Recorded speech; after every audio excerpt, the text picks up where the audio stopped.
comedians. Okay, if you majority of the things I've always said on Twitter, अगर किसी को specific सवाल है कोई तो प्लीज़ अभी आप पूछ लें।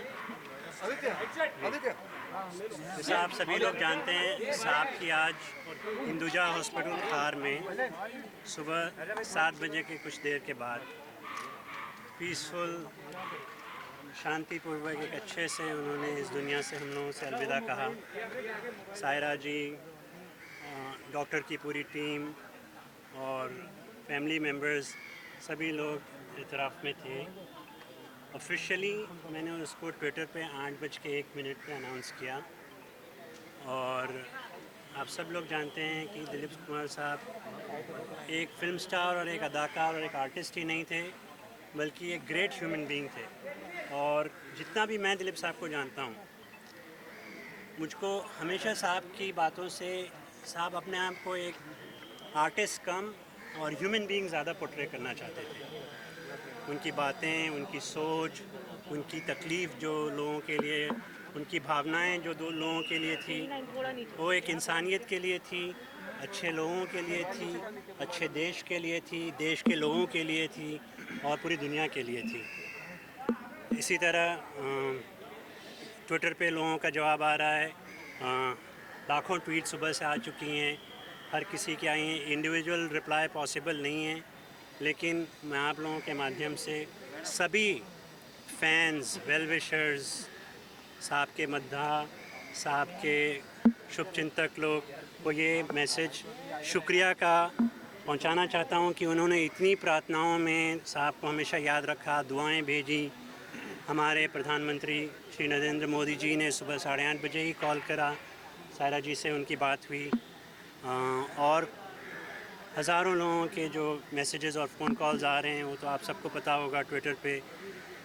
इससे हम लोगों को अब सिर्फ एक सबक है, एक लेसन हम सब लोगों के लिए, जो भी दिलीप कुमार साहब के शुभचिंतक थे, हैं, रहेंगे, कि एक आर्टिस्ट खाली अपनी एक्टिंग से अच्छा नहीं होता है, बल्कि एक अपने किरदार, अपने कैरेक्टर से एंड अपनी ज़िंदगी उन्होंने कैसे जी है, ये सब हम लोगों के लिए मिसाल है। दिलीप कुमार साहब is an inspiration for all of us. एक सवाल आपसे, प्रधानमंत्री से क्या बात? कोविड काल चल रहा है, ऐसे में 20 लोगों से ज़्यादा लोग फ्यूनरल में शामिल नहीं हो सकते जी, कोविड 20 लोगों के नाम आप लोगों ने पुलिस स्टेशन और जो है कब्रिस्तान में दे दिया है, और कौन से वो 20 लोग हैं? देखिए, ये लिस्ट मुझको रिवील करना शोभा नहीं देता है कि मैं मीडिया में कोई लिस्ट बताऊं ऐसी, लेकिन दिलीप कुमार साहब हमेशा इस चीज़ों के बड़े कायल थे कि जो भी नॉर्म्स उस वक्त होंगे। और साहब जब हॉस्पिटल में भी 1-2 बार गए तो वो बहुत मीडिया अटेंशन नहीं चाहते थे, बल्कि एक बार वो हॉस्पिटल में गए थे और मैंने ट्वीट कर दिया था तो काफ़ी नाराज़ थे कि तुमने क्यों बताया, मुझको सिंपल हॉस्पिटलाइजेशन हुआ था। तो कुछ स्पेकुलेट करना किसके नाम गए किसके नाम नहीं, लेकिन मैं आप लोगों के मीडियम से ये सबको बताना चाहता हूँ कि कोविड के पूरे नॉर्म्स फॉलो किया जाए। कोविड प्रोटोकॉल्स जो मुंबई सिटी में है, महाराष्ट्र में है, उसको फॉलो किया जाए। बीएमसी के जो आज लॉज हैं इस वक्त बैरियल के और कोविड के तहत, वो वी शुड फॉलो। 20 लोगों के नाम आप लोग ने दे दिए हैं या नहीं? मैं आपको कुछ नहीं बता सकता हूँ इस बारे में। और मेरी ट्रस्टी से बात हुई मोहम्मद परवेज साहब से, तो उन्होंने कहा था कि एक काफ़ी उनके लिए एक मशक्क़त की बात होगी, आप लोगों के लिए, सेंटा क्रूज की पुलिस के लिए भी। तो ये किस तरह से एक्चुअली, और आपकी नहीं, देखिए, कोई नाम देना, नाम की बात नहीं कर रहा, लेकिन किस तरह से लेकिन उन्हें फॉलो किया जा रहा है, और आपकी क्या अपील रहेगी लोगों से? लोग तो वहाँ पर जमा हो गए ही सर। मैं आपसे सिर्फ इतना बोल सकता हूँ कि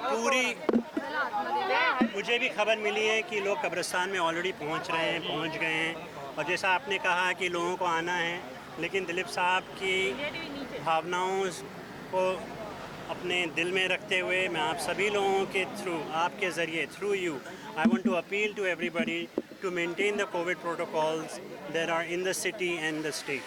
थैंक यू।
करण जौहर फिलहाल पहुंचे हैं यहाँ पर पाली जी में जो दिलीप कुमार साहब करते हैं वहाँ पर अंतिम दर्शन करने के लिए पहुंचे हैं। आप देख सकते हैं मंजरी देने के लिए इस समय वो आती जा रही हैं दिलीप कुमार को मंजरी देने के लिए। सबसे पहले शाहरुख खान क्या कर रहे हो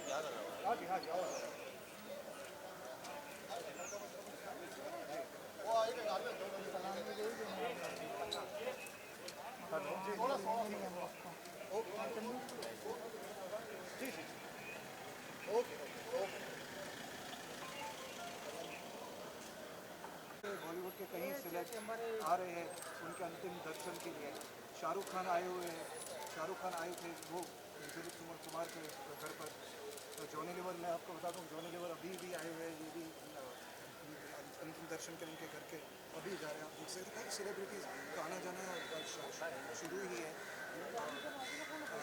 उद्धव ठाकरे जो चीफ मिनिस्टर उद्धव ठाकरे आए थे। मैं आपको बताऊं कि उद्धव ठाकरे और जो ठाकरे फैमिली जो है, जो बादल साहब और दिलीप कुमार का बहुत ही करीब का रिश्ता। ऐसा करोगे काम उनका कार बुलाएंगे और उनको बैठे जाने बोलेंगे। प्लीज ऑपरेट कीजिए प्लीज। जॉनी साहब इधर देखिए इधर। हाँ जी, जॉनी साहब क्या कहना चाहेंगे, क्या कहेंगे पर आपके कैसे संबंध? शाहरुख को जान दो। आप बोलिए, उज्जवल जी बोलिए। जी जी, आप उज्जवल जी हैं। क्या कर रहा है बाबा? जी, उनको हमेशा हम याद करते रहेंगे। इतनी बड़ी हस्ती, हिंदुस्तान के पूरी दुनिया उनको मानती है, दिलीप साहब को। और इंडस्ट्री को बहुत कुछ दिया उन्होंने। बहुत से आर्टिस्टों ने उनसे बहुत कुछ सीखा है।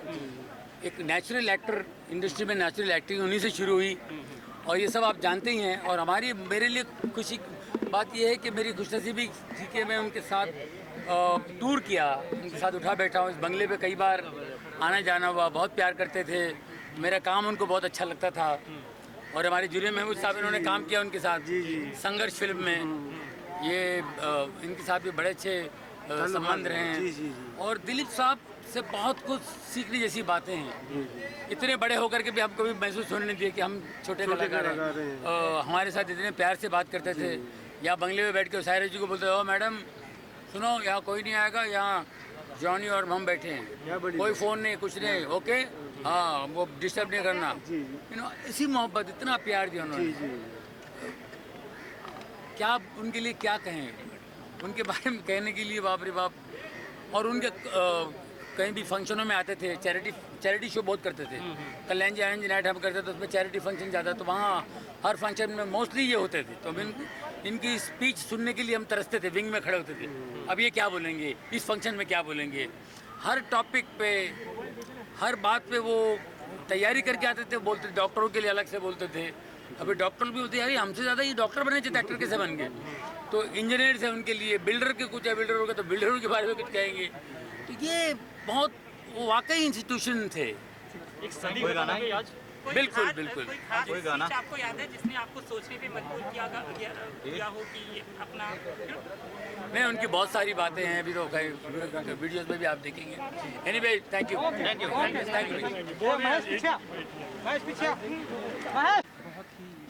दिलीप साहब के फैंस के लिए बहुत एक्टिव हुआ है। आपका क्या कहना चाहेंगे, आज आप यहाँ पर प्रेजेंट हैं, आप यहाँ पर? देखिए, ऐसा है, मैं तो ये मान ही नहीं रहा हूँ कि दिलीप साहब आज हमारे बीच में नहीं है। एक उनकी फिल्म थी अमर। अमर का हीरो अमर है। कोहिनूर का हीरो जो है वो इस इंडस्ट्री का कोहिनूर है। कोहिनूर की चमक कभी कम नहीं हो सकती और अमर कभी मर नहीं सकता, क्योंकि दिलीप साहब ने अपना काम मेहनत से नहीं किया। दिलीप साहब ने अपना काम तपस्या से किया। दिलीप साहब ने अपना काम आराधना से किया। दिलीप साहब ने अपना काम इबादत के तौर पे किया। यही वजह है कि आज उनके जो प्रशंसक हैं, उनके जो परस्तार हैं, आज उनकी इबादत करते हैं। लोग उनकी कला की पूजा करते हैं, क्योंकि उन्होंने काम को पूजा समझ के किया। तो मैं यही कहूँगा कि पैसे के लालची नहीं थे वो। अगर किसी चीज़ की लालच थी उन्हें, तो वो थी अच्छे काम की, वो थी अच्छे स्क्रिप्ट की, और जो सबसे बड़ी उनमें क्वालिटी थी ना कहने की, ना कहने की कि अगर स्क्रिप्ट समझ में नहीं आ रहा है, अगर रोल समझ में नहीं आ रहा है तो ना कह दो। इसीलिए साल में एक फिल्म करते थे। और मुझे अच्छी तरह याद है, ये 1968 की बात है, उनकी फिल्म संघर्ष लगी थी, तो कैपिटल सिनेमा है CSMT के सामने, वहाँ मैं एडवांस बुकिंग के लिए टिकट लेने के लिए गया। सुबह 7 बजे मैंने लाइन लगाई और 2 बजे तक मेरा नंबर नहीं आया और एडवांस बुकिंग बंद हो गई। ये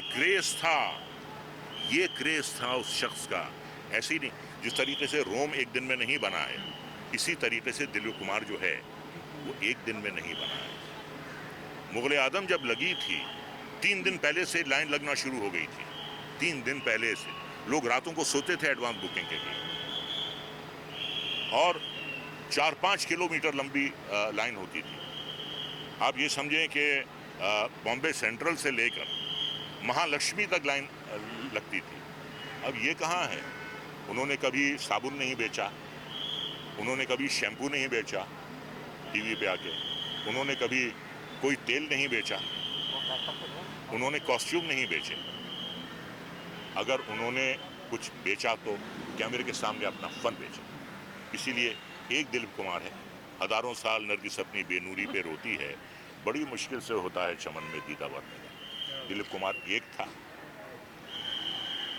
ऐसा डेडिकेशन, ऐसी तपस्या किसी और में नहीं हो सकती। वो एक अलग मिट्टी के बने हुए थे। एक दिलीप कुमार 1000 साल में पैदा होता है। अब अगला कब पैदा होगा नहीं मालूम। थैंक यू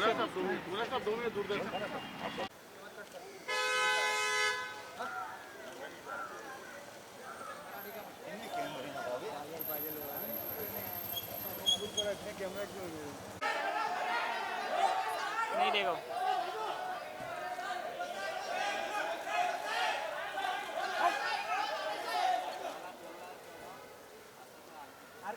आर के